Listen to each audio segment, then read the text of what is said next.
We don't have any new FTE requests this year because we have a significant increase in our operational expenses this year because of the Motorola maintenance contract on the new radio system. With that, and recognizing that for a number of years we've had 2 employees on the special revenue funds, the E911 funding streams, we're going to move those employees all to the general fund. So all of the employees will be on the general fund, and then we're replacing those expenses with additional operating costs that used to be in the general fund. Will push to the special revenue, as well, particularly that large new maintenance contract with Motorola.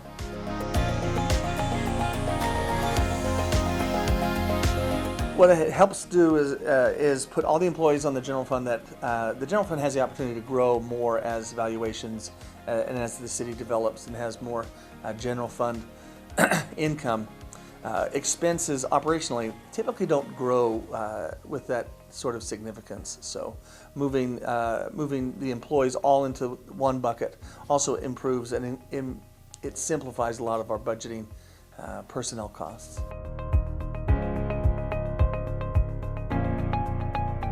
The new radio system is a digital 800 megahertz trunked radio system, and it's much more computer based than the old analog radios. And a lot of us, if we remember the old flip phones that were analog telephones, now we have smartphones that really are a computer that have phone apps and that sort of thing.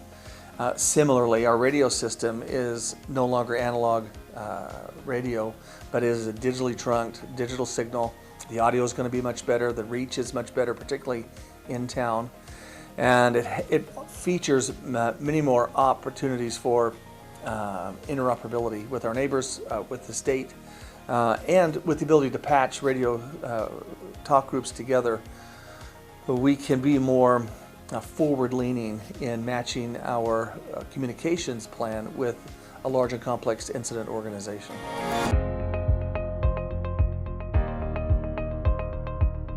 We're leaping forward to technology from 25 years ago. To be frank, I started with a trunked radio system when I began dispatching almost 30 years ago. So what we're moving into, and Nebraska is moving into digital trunked radio for that capability to bridge interoperability gaps.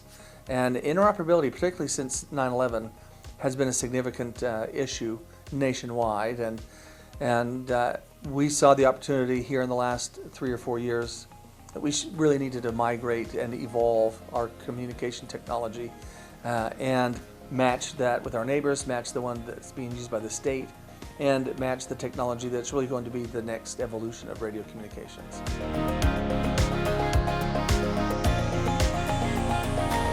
A system like this, this sort of thing will last long after I'm dead. So this really is, this will be the key method of public safety communications, particularly land mobile radio communications for decades to come.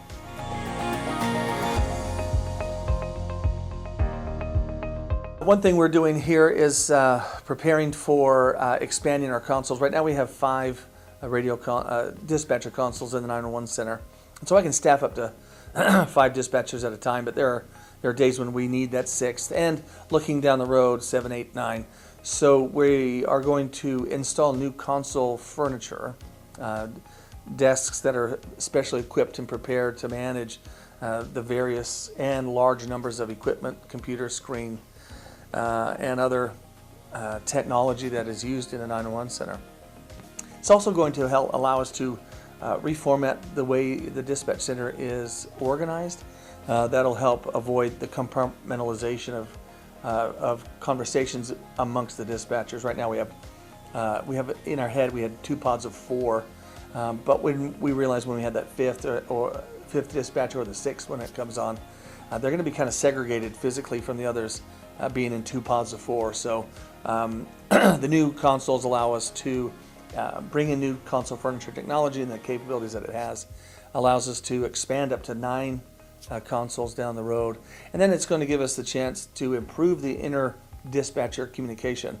Because you can imagine in large complex events, those dispatchers need to share information inside the room with each other as much as out with field responders on the radio. And so arranging the room in a way that will improve that inter-dispatcher conversation, is going to smooth out a lot of that internal communication, so that when we give information out to the field responders or when we're communicating with the public over the phone, everybody is going to have a higher state of situational awareness.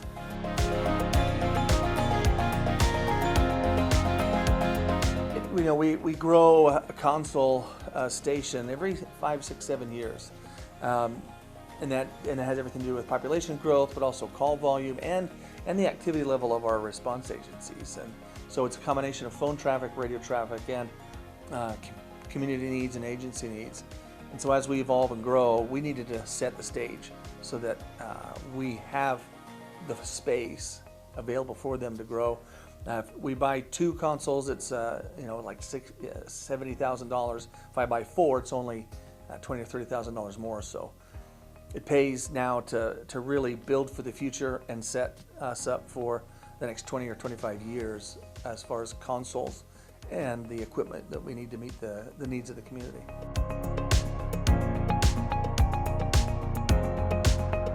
Something else is, not everyone may know, but the 911 Center and the Emergency Management Department it's an interlocal committee or interlocal agreement between the Hall County and the City of Grand Island.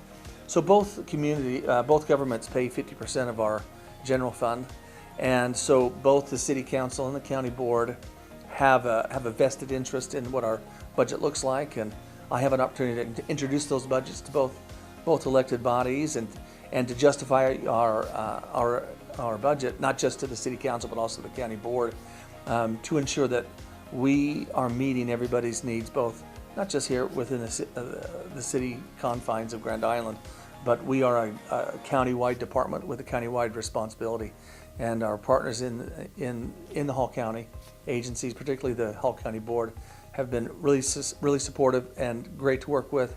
And it's I think, a great testament to the interagency cooperation that happens with regards to public safety here in Hall County.